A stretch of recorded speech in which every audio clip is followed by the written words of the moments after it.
معزز علماء کرام، جماعت المسلمین ناگاؤں کے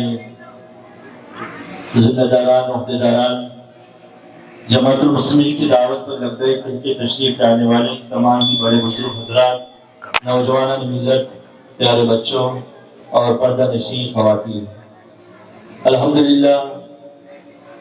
ہمارے آج کے مہمان خصوصی حضرت مولانا مفتی توفیق سالم صاحب دامت برکاتہم العالیہ نے سیرت النبی صلی اللہ تعالی علیہ وسلم کے عنوان پر بہت ہی تفصیل سے ہماری رہبری کی ہے، رہنمائی کی ہے۔ مزید اس پر کوئی لفظ کی ضرورت بھی نہیں ہے اور وقت بھی اس کی اجازت نہیں دیتا۔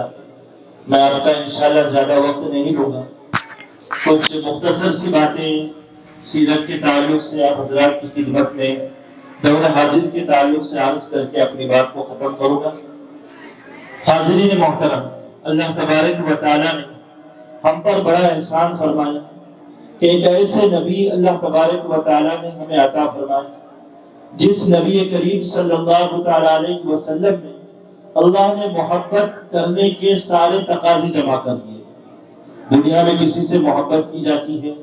یا تو مال کی بنیاد پر، یا جمال و خوبصورتی کی بنیاد پر،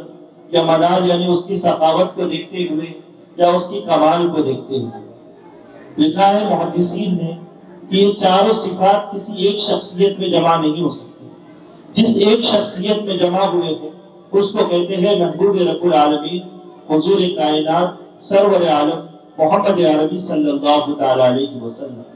وہ عظیم ذات جس کے چہرے انور کی قسم اللہ تبارک و تعالیٰ نے کھائی۔ دنیا نے جب اس کو ناراض کیا، رب تبارک و تعالیٰ سامنے آئے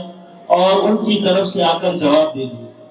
30ویں پارے میں ہم سورہ والضحیٰ پڑھتے ہیں۔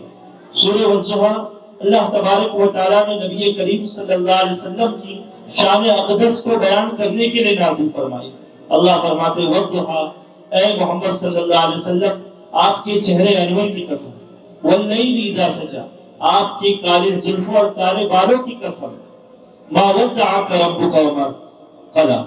آپ کے رب نے آپ کو کبھی چھوڑا نہیں، کبھی چھوڑیں گے نہیں، آپ کا نام ہمیشہ بلند رہے گا۔ ورفعنا لک ذکرک، اگلی سورت میں اللہ تبارک و تعالیٰ نے یہ بات کہی۔ پھر آگے اللہ تعالیٰ نے اعلان کیا وَلَسَوْفَ يُعْطِيكَ رَبُّكَ فَتَرْضَىٰ، ہم آپ کو ایسے انعامات سے نوازیں گے کہ جو انعامات ایسے ہوں گے کہ آپ بھی خوش ہو جائیں گے اور آپ کی آنے والی امت بھی خوش ہو جائیں گے۔ پھر آگے اللہ تبارک و تعالیٰ نے احسانات گنائے۔ الم یجدک یتیما فآویٰ، آپ یتیم تھے لیکن ہم نے آپ کو اتنا بڑا درجہ دیا اور پوری دنیا میں ایسی عزت دی کہ سارے یتیموں کے آپ سہارا بن گئے اور ہر ایک کے کام آنے لگے۔ ووجدک ضالا فہدیٰ، آپ نے کسی کے سامنے پڑھنا لکھنا نہیں سکھایا۔ آج ہمارے یہاں پر سوشل میڈیا میں ایک موضوع چل رہا ہے کہ مسلمانوں کے نبی جو ہے یہ پڑھے لکھے نہیں تھے، تو ہم ان کو بتاتے چلیں اللہ کے رسول صلی اللہ تعالی علیہ وسلم کے بارے میں آتا ہے قرآن میں آپ امی تھے۔ امی کا مطلب کہ ماں کے پیٹ سے آپ پڑھ کر نہیں آئے تھے۔ ہر انسان دنیا کا، قرآن کریم میں اللہ تبارک و تعالیٰ نے فرمایا ہے واللہ اخرجکم من بطون امہاتکم لا تعلمون شیئا، کہ ماں کے پیٹ سے تم ایسے پیدا ہوئے کہ تمہیں کچھ بھی علم نہیں تھا، پھر ہم نے تم کو سکھایا ساری چیزیں۔ دنیا میں علم کی دو صورتیں ہوتی ہیں حاصل کرنے کی، یا تو علم محنت سے حاصل ہوتا ہے، کسی استاذ کے پاس بیٹھ کر پڑھنا پڑتا ہے، چاہے دینی علم ہو چاہے دنیاوی علم ہو۔ لیکن حضور کائنات صلی اللہ علیہ وسلم کو اللہ تبارک و تعالیٰ نے چونکہ پوری کائنات کا نبی بنانا تھا، اسی طریقے سے آپ کو آخری نبی کا درجہ دینا تھا، اس لیے نبی کریم صلی اللہ علیہ وسلم کا اس دنیا میں کسی کو استاذ نہیں بنایا گیا۔ اللہ کے رسول صلی اللہ علیہ وسلم نے بیٹھ کر کسی کے پاس پڑھا نہیں، لیکن اللہ تبارک و تعالیٰ نے اپنی طرف سے آپ کو اتنا بڑا علم دیا، اتنا بڑا علم دیا کہ کائنات میں علم کے بانی آپ کہلائے۔ کائنات میں علم کی نیو رکھنے والے اور علم کی بنیاد رکھنے والے آپ کہلائے۔ آپ نے کسی کے سامنے بیٹھ کر پڑھا نہیں، لیکن سارے نالجز کے آپ امام کہلائے۔ تو امی کا مطلب یہ کہ اللہ کے رسول صلی اللہ علیہ وسلم نے کسی کے پاس بیٹھ کر پڑھا نہیں ہے، دیکھیں امی کا ایک ترجمہ کیا جاتا ہے ان پڑھ، یعنی جس کو کچھ آتا نہ ہو، پڑھا لکھا نہ ہو، لیکن حضور پاک صلی اللہ علیہ وسلم کی طرف جب اس لفظ کی نسبت ہوگی تو اس کا ترجمہ ان پڑھ سے نہیں کیا جائے گا۔ عربی کا کوئی بھی لفظ ہو، شخصیت کی طرف نسبت کرتے ہوئے اس کے ترجمے میں فرق آتا ہے، اس کا ترجمہ بدل جاتا ہے۔ جیسے متکبر کا لفظ ہے، عربی لفظ ہے، متکبر کا عربی معنی آتا ہے گھمنڈی، لیکن قرآن کریم میں اللہ تبارک و تعالیٰ کے لیے متکبر کا لفظ استعمال ہوا ہے، تو اس کا ترجمہ ادباً ہم یہ کرتے ہیں کہ بڑی ذات اور بڑائی جتلانے والی ذات اللہ تبارک و تعالیٰ کی ہے۔ اللہ کی طرف وہ نسبت اور وہ ترجمہ نہیں کیا جائے گا، وہ ٹرانسلیٹ نہیں کیا جائے گا جو عام انسان کی طرف نسبت کرتے ہوئے ہم کرتے ہیں۔ تو ہر ذات کی طرف نسبت کرتے ہوئے معاملہ الگ ہوتا ہے۔ جیسے کہتے ہیں جاؤ فلان، فلانا شخص آیا، لیکن جب کسی قوم کا بڑا آتا ہے، چاہے وہ جماعت کے اعتبار سے بڑا ہو، کسی تنظیم کا بڑا ہو یا سیاسی اعتبار سے بڑا ہو، تو اس کو ادب کے ساتھ کہا جاتا ہے کہ فلانے شخص تشریف لائے۔ تو اسی طریقے سے جب نبی کریم صلی اللہ علیہ وسلم کی طرف امی کی نسبت ہوگی تو ہم کو سمجھنا چاہیے کہ اللہ کے رسول صلی اللہ علیہ وسلم نے کسی کے پاس بیٹھ کر باضابطہ پڑھا نہیں،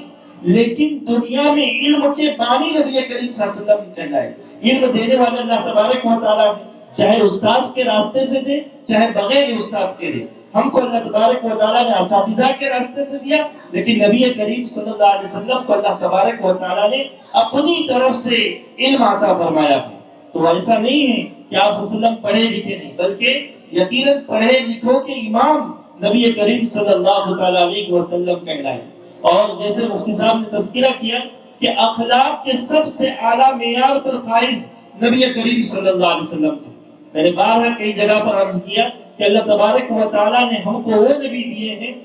فخر کرنا چاہیے کہ اللہ تبارک و تعالیٰ نے جیسے سارے انبیاء کرام علیہ السلام کو گناہوں سے پاک رکھا، ہمارے نبی کریم صلی اللہ علیہ وسلم کو بھی ہر قسم کے ظاہری باطنی گناہ سے اللہ تبارک و تعالیٰ نے پاک کیا۔ یہاں تک کہ ہر انسان کے دل کے اندر ایک شیطان کی آماجگاہ اور ایک چپ لگی ہوئی ہے، جو جس میں شیطان جو ہے اثر کرتا ہے اور انسان کے دماغ کو یا دل کو بگڑاتا ہے۔ صحیح بخاری کے حدیث مبارک ہے کہ اللہ کے رسول صلی اللہ علیہ وسلم کے بچپنے میں